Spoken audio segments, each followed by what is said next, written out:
যেখানে দেখো নিচের তথ্যের ভিত্তিতে 50-51 নং প্রশ্নের উত্তর দাও। শ্রেণী ব্যবধান আছে কত? 11 থেকে 20, 21 থেকে কত 30, 31 থেকে 40, 41 থেকে 50। গণসংখ্যা 5, 15, 10, 20। মধ্যক শ্রেণীর নিম্ন সীমা কত? তাহলে মধ্যক শ্রেণী আমরা নিম্ন সীমা যখন বের করবো এই ক্ষেত্রে, তখন আমাদের একটা ঘরের প্রয়োজন ক্রমযোজিত গণসংখ্যা নির্ণয় করতে হবে। কি নির্ণয় করতে হবে? ক্রমযোজিত গণসংখ্যা।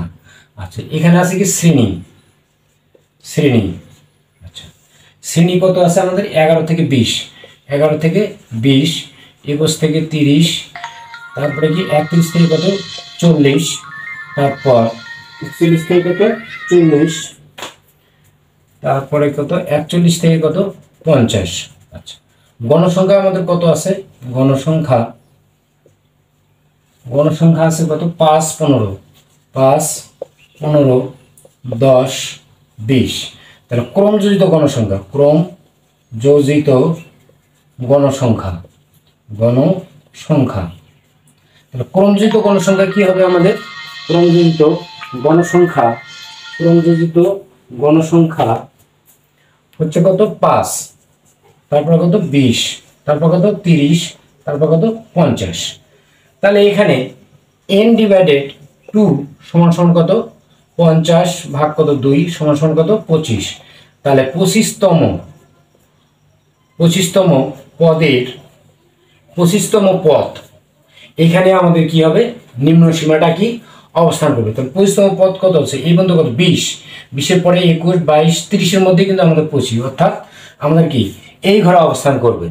তাহলে এখানে আমাদের এই ঘরের শ্রেণী ব্যাপ্তি কত আছে? 31 থেকে কত 40। তাহলে এখানে নিম্ন সীমা কত হবে আমাদের? 31 থেকে 40, এর মধ্যে নিম্ন সীমা হচ্ছে কত? 31, অর্থাৎ আমাদের গ নম্বর উত্তরটা সঠিক। আচ্ছা, পরবর্তীতে উপস্থাপিত উপাত্তের প্রচুরক কত? তাহলে প্রচুরক আমরা জানি, প্রচুরকের সূত্র L plus F1 divided F1 plus কত F2 গুণন কত H। তাহলে এখানে আমাদের প্রচুরক নির্ণয় করতে গেলে আমাদের কি সূত্রটা অবশ্যই কি জানতে হবে। সেই সূত্রটা কি? যে L plus F1 divided F1 plus কত F2 গুণন কত H। তাহলে এখানে L কোনটা? L হচ্ছে কি নিম্ন সীমা। তাহলে সর্বোচ্চ গণসংখ্যা আমাদের আছে কত? 20, 20-এর এখানে আছে কত নিম্ন সীমা? L। তাহলে L হচ্ছে কত? 41 প্লাস F1, তাহলে আমাদের L হলো কত? 41, তারপরে কি F1 হবে কত? 20 বিয়োগ কি পূর্বেরটা 10 সমান কত 10, আর F2 হবে কি 20 বিয়োগ পরবর্তী নাই মানে কি এখানে 0, অর্থাৎ কত 20। তারপরে কি H হচ্ছে কি শ্রেণী ব্যাপ্তি বা ব্যবধান।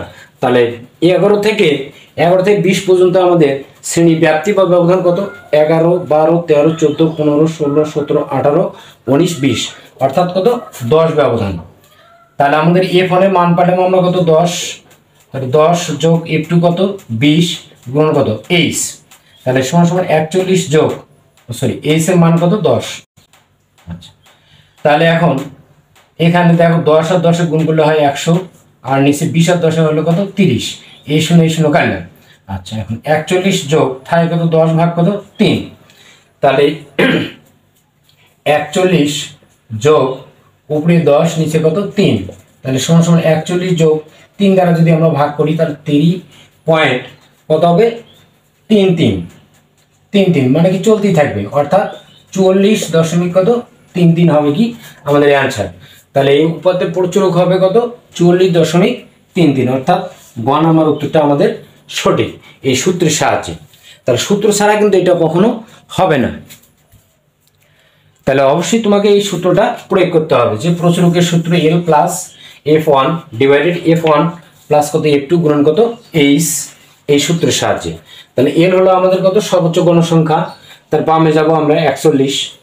তাহলে F1 হচ্ছে সর্বোচ্চ গণসংখ্যা বিয়োগ কি পূর্ববর্তী গণসংখ্যা। তাহলে 20 বিয়োগ কত? 10 সমান কত? 10। আর F2 হচ্ছে কত? 20 বিয়োগ কি পরবর্তী, তাহলে পরবর্তীতে এখানে নাই মানে কি 0, এই জন্য হলো কত? 20। ধন্যবাদ। পরবর্তীতে আমরা আবারও এই ধরনের ভিডিও নিয়ে তোমাদের মাঝে হাজির হব ইনশাআল্লাহ।